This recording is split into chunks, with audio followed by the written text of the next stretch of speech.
Hi all of you, welcome to the new video of Stock Studio, this side Shivam. तो जल्दी से आज की ट्रेड एग्जीक्यूट क्यों करी थी हमने, किस बेसिस पे करी थी, क्या लॉजिक था, वो चीज़ समझने की कोशिश करेंगे। और सबसे पहले कल की अगर आपने एनालिसिस वीडियो देखी होगी तो प्रॉपरली बोला हुआ था कि मार्केट में कम से कम हमें 70 से 80 पॉइंट का गैप अप या फिर गैप डाउन मिलना चाहिए एक प्रॉपर मोमेंटम करने के लिए। ठीक है, वो मैंने क्यों बोला था, क्योंकि यहाँ पे सेलर्स हमें स्ट्रॉन्ग दिख रहे थे, यहाँ पे हमें बायर्स स्ट्रॉन्ग दिख रहे थे। और उसके बाद जब मार्केट बिल्कुल बीच में खुल गई और बायर्स जो अच्छी क्वांटिटी में बायर जो मार्केट में एक्टिवेट हो चुके हैं, वो भी मार्केट से 200 पॉइंट के आसपास दूर हैं, और जो अच्छी क्वांटिटी में सेलर बैठे हुए हैं वो भी 200 पॉइंट दूर हैं। मार्केट को ना तो ऊपर ना तो नीचे डायरेक्ट स्टॉप लॉस बिल्कुल भी नहीं मिल रहे हैं। ठीक है, अगर मार्केट की ओपनिंग ही होती है 50 से 60 पॉइंट ऊपर तो मार्केट में कोई ना कोई डरेगा। ठीक है, अगर मार्केट 60-70 पॉइंट नीचे खुलती तो मार्केट में क्या होता है, ये जो बायर्स हैं, ये बायर्स मार्केट में डरते और उसके बाद अपनी एग्जिट प्लान करते। एग्जिट के लिए वो अपनी पोजीशंस कट करते और हमें एक पैनिक सेलिंग मिलती मार्केट में। ठीक है, और जब मार्केट गैप अप ओपन होती है ज़्यादा, तो गैप अप ओपन में क्या मिलता है, जो ये सेलर्स होते हैं वो अपनी एग्जिट यहाँ पे फाइंड करते हैं। और एग्जिट फाइंड करने के चक्कर में जब भी वो अपनी पोजीशन स्क्वायर ऑफ करते हैं तो वो क्या होता है, हमें एक शॉर्ट कवरिंग मूव मिलता है यहाँ पे। ठीक है, तो ये लॉजिक होते हैं मार्केट में ट्रेड करने से पहले। आपको ओपनिंग बहुत इंपॉर्टेंट होती है मार्केट की, कल भी मैंने बोला था आप लोगों के साथ। ठीक है, और आज देखेंगे तो आरबीआई की मॉनेटरी पॉलिसी थी, तो 10 बजे के आसपास हमें बहुत वॉलेटाइल, 11 बजे से पहले देखोगे तो बहुत वॉलेटाइल मार्केट मिली। और वॉलेटाइल मार्केट में आई डोंट सजेस्ट कि आप लोगों को ट्रेड करना चाहिए। और एक रिस्की ट्रेड मैंने खुद एग्जीक्यूट भी करी थी, उसके पीछे का लॉजिक भी आई गेस, लॉजिक मैंने आप लोगों को नहीं बताया था, तो अभी अभी सुन लेना आप लॉजिक। ठीक है, लॉजिक क्या था उसके पीछे का, कि मार्केट गैप अप ओपन हुई, गैप अप ओपन के बाद यहाँ पे क्या हुआ, एक लो क्रिएट करा। उसके बाद क्या हुआ, यहाँ पे रेजिस्टेंस लिया। रेजिस्टेंस लेने के बाद वापस फर्दर प्रीवियस लो ब्रेक करते हुए जा गया। फिर यहाँ पे दो सिचुएशन बनती है। दो सिचुएशन क्या बनती है कि मार्केट एक डिप मार के सेल ऑन राइज की ट्रेड बने, और सेल ऑन राइज के साथ एक यहाँ के आसपास मार्केट क्या करे, एक एम पैटर्न का फॉर्मेशन कर दे। ये देख रहे हो यहाँ पे एम पैटर्न का फॉर्मेशन कर दे, और यहाँ पे एक लोअर हाई क्रिएट करके यहाँ पे ब्रेक डाउन पे हम ट्रेड को एग्जीक्यूट करें पुट साइड की। ठीक है, लेकिन हमें ऑपोजिट मिला। ऑपोजिट क्या मिला कि मार्केट में बायर जो थे वो एकदम से मार्केट में एक एक्टिव हुए, और कहाँ तक, रेजिस्टेंस तक मार्केट को पुश कर दिया। ठीक है, रेजिस्टेंस तक पुश करा और उसके बाद वापस sellers tried to push the market down, लेकिन सेलर्स क्या अपने प्रीवियस सपोर्ट तक पुश कर पाए मार्केट को, बिल्कुल भी नहीं कर पाए। इस वजह से मार्केट में स्ट्रेंथ का भी सिग्नल मिला। और उसके बाद अगर ये वाली आप कैंडल देखोगे, जो कि बहुत अच्छी कैंडल बोलता हूँ मैं इसे। ठीक है, और अगर ये वाली कैंडल देखोगे तो इसमें क्या मिलेगा आपको, जो मार्केट ने यहाँ पे एक छोटा सा रेजिस्टेंस क्रिएट करा था, उसका मार्केट ने क्या करा, यहाँ पे टेस्टिंग कर दिया। ठीक है, मैं इसे एक बार ब्लैक से मार्क कर लेता हूँ। ठीक है, अगर आप ये एक जोन देखोगे कि यहाँ पे बार बार कैंडल का बिहेवियर देखो, यहाँ पे कैंडल बार बार यहाँ पे रेजिस्टेंस क्रिएट कर रही है, लेकिन फिर उसके बाद मार्केट में एक स्ट्रेंथ का सिग्नल मिला कि बायर्स, सॉरी सेलर्स, नीचे अपने प्रीवियस सपोर्ट तक मार्केट को पुश नहीं कर पाए। इसी बेसिस पे और बायर्स ने भी एकदम से यहाँ पे क्या करा, स्ट्रेंथ के साथ अपना रेजिस्टेंस टेस्ट कर दिया। और इनसाइड कैंडल का भी 3-4 कंफर्मेशन मिली, उसके बाद यहाँ पे छोटा सा स्कैल्प मूव लिया। और थोड़ा आरबीआई की मॉनेटरी पॉलिसी थी, इस वजह से पता भी था कि जो भी मूव आएगा फास्ट आएगा, तो इसी वजह से स्कैल्पिंग बोल रहा हूँ मैं इसे। और यहाँ पे लेके ये नेक्स्ट कैंडल जो आपको रेड दिख रही है, यहाँ के आसपास एक छोटा सा हमने ट्रेड एग्जीक्यूट करा था। इस ट्रेड के बारे में ज़्यादा बात नहीं करेंगे, क्योंकि ये ट्रेड मैंने आपको अपने टेलीग्राम चैनल पे भी नहीं दी थी। ठीक है, बाकी ओवरऑल मैंने इसका पीएनएल रिपोर्ट आपके साथ, मैं जो भी ट्रेड लेता हूँ आपके साथ सब शेयर ही करता हूँ ये मैं, तो इस वजह से मैंने आपके साथ वो तो शेयर किया ही था। ठीक है, और अगर फिर यहाँ से देखोगे तो मार्केट ने किस टाइप से बिहेव करा हमारे लिए, वो चीज़ इंपॉर्टेंट है। ठीक है, मार्केट ने किस टाइप से बिहेव करा, अपना प्रीवियस लो ब्रेक नहीं किया और उसके साथ स्ट्रेंथ सिग्नल मिला। स्ट्रेंथ के साथ क्या हुआ कि मार्केट ने एक हाई क्रिएट करा, यहाँ पे देख सकते हो ये वाला जो विक है इसकी, ये हाई क्रिएट करा, रेजिस्टेंस क्रिएट करा। ये क्रिएट करने के बाद देखोगे तो एक हमारे पास ये वाला सपोर्ट था, और फिर मार्केट ने ये वाला एक सपोर्ट क्रिएट करा।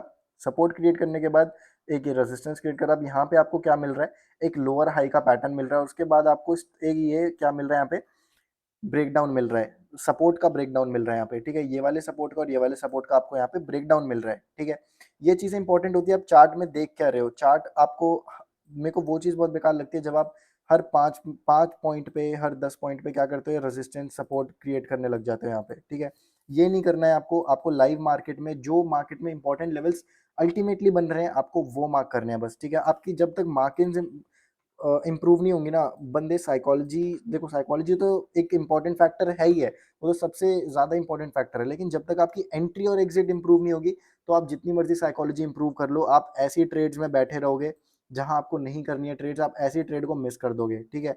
तो आपको इम्पोर्टेंट होता है कि आपके लिए आप मार्किंग्स कैसे कर रही हो, कैसे कर रहे हो मार्केट में, ठीक है? तो सपोर्ट क्रिएट होने के बाद आपको लाइव मार्केट में क्रिएट करना है और देखना है कि प्राइस एक्शन बन कैसा रहा है, ठीक है?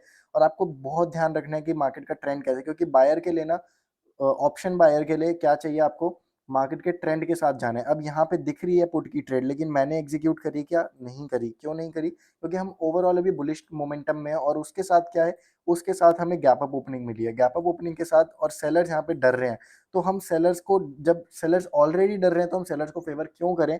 और सेलर्स को एग्जिट, जब सेलर्स को ऑलरेडी एग्जिट मिल चुकी है, तो हम फ्रेश सेलर्स को पहले अपनी जगह बनाने दें मार्केट में और 2-4 लोअर हाई के पैटर्न बना देते हैं, उसके बेसिस पे हम कोई शॉर्ट करेंगे मार्केट को, ठीक है?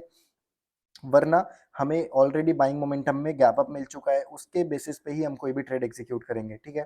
तो उसके बाद देखोगे तो ये वाली एक ट्रेड हम मैंने शेयर करी थी, उसके पीछे का लॉजिक मैं आप लोगों को जल्दी से बता देता हूँ, ठीक है? देखोगे तो यहाँ पे मार्केट ने एक लो क्रिएट करा और तीनों लो जो लो क्रिएट करे, आप देखोगे यहाँ पे क्या करा है, प्रीवियस लो से ऊपर क्रिएट करा है। तो ये एक वीकनेस का सिग्नल तो बिल्कुल नहीं होता है, ये एक स्ट्रेंथ का सिग्नल होता है मार्केट में, ठीक है? तो यहाँ से क्या हुआ, यहाँ से फिर बायर्स ने एक पुश किया मार्केट को ऊपर की साइड, ठीक है? ये एक रेजिस्टेंस देख रहे हो यहाँ पे, मार्केट ने एक चौपी रेंज बनाई यहाँ पे।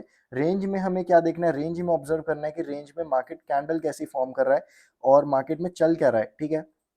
यहाँ पे एक रेजिस्टेंस मार्क करेंगे, रेजिस्टेंस यहाँ पे क्रिएट हुआ, रेजिस्टेंस के बाद देखो sellers tried to push the market down, लेकिन हमने प्रीवियस सपोर्ट तक यहाँ पे पुश नहीं कर पाया सेलर, यहाँ पे देख सकते हो आप लोग, ठीक है?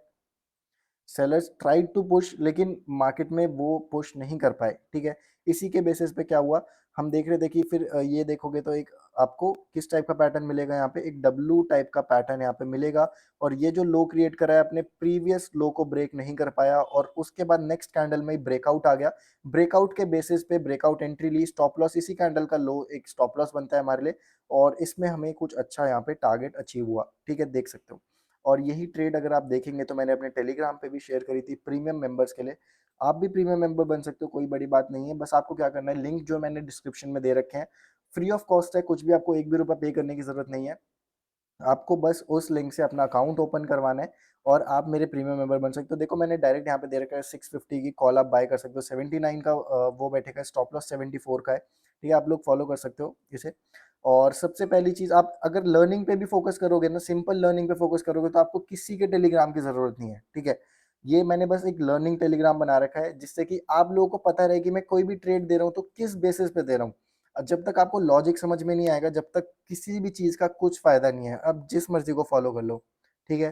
तो यहाँ पे लॉजिक को समझो, लॉजिक क्या था कि यहाँ पे ब्रेकआउट आया स्ट्रेंथ के साथ और पहले भी हमें एक डब्लू पैटर्न यहाँ पे मिल चुका। उसी बेसिस पे हमने यहाँ पे ट्रेड एग्जीक्यूट करी, ठीक है? और कल के लिए हम क्या देखेंगे?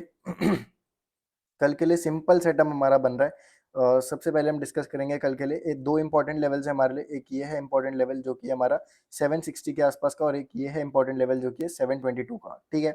तो कल सिंपल सेटअप है अपना। जो ये वाले सेलर्स हैं ये ऑलरेडी मार्केट में एग्जिट ढूंढेंगे। एग्जिट ढूंढने के लिए अभी भी एग्जिट ढूंढेंगे जब तक उनका स्टॉप लॉस कहाँ प्लेस होगा। आप स्टॉप लॉस देखो, सीटीसी एग्जिट लगाएंगे या फिर अपना प्रीवियस रेजिस्टेंस का स्टॉप लॉस लगाएंगे। तो अगर मार्केट को सिंपल हमारा गैप अप मिलता है, गैप अप के बाद हमें सीधा क्या करना है एक किसी भी कंफर्मेशन पे हमें कंफर्मेशन मिल रही है तो हम डायरेक्ट बाइंग साइड के सेटअप को आइडेंटिफाई करने की कोशिश करेंगे, ठीक है? ये हमारा केस 1 है।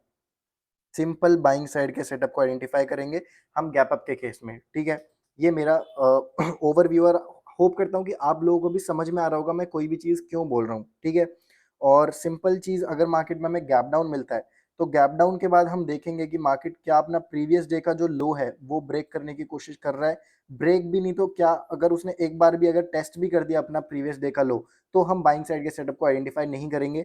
हम क्या करेंगे, डायरेक्ट मार्केट में कंफर्मेशन का वेट करेंगे, या तो हमें क्या मिले यहाँ पे, फिर डब्ल्यू पैटर्न मिले, फिर उसके ऊपर हम ब्रेकआउट पे यहाँ पे एंट्री ले कॉल साइड की, फिर हम कंफर्मेशन पे ही काम करेंगे, फिर हम कोई भी अग्रेसिव पोजीशन नहीं बनाएंगे।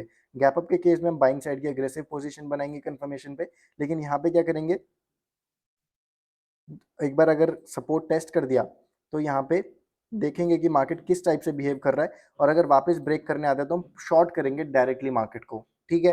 तो ये 2 केसेस हैं मार्केट में। और अगर गैप डाउन खुलता है तो गैप डाउन के केस में भी हम क्या करेंगे, मार्केट को चॉपी हो सकती है मार्केट, 1-2 दिन और चॉपी हो सकती है मार्केट, ये सोच के ही हम ट्रेड करेंगे, क्योंकि मार्केट अगर देखेंगे ओवरऑल तो फिलहाल रेंज में ही है मार्केट, ठीक है? तो उसी बेसिस पे हम कोई भी ट्रेड मार्केट में एग्जीक्यूट करेंगे, ठीक है? जो भी चलो ठीक है, मेरी जो भी ट्रेड होती है वो मैं आप लोगों के साथ लाइव शेयर कर देता हूँ, टेलीग्राम पे भी, व्हाट्सएप कम्युनिटी पे भी, और इंस्टाग्राम पे भी आपको लाइव अपडेट्स देते रहता हूँ, तो आप ज्वाइन कर सकते हैं। इंस्टाग्राम वगैरह के भी सबके लिंक्स आपको मेरे डिस्क्रिप्शन में मिल जाएंगे, फ्री ऑफ कॉस्ट है सब कुछ, आप ज्वाइन कर सकते हैं। Thank you.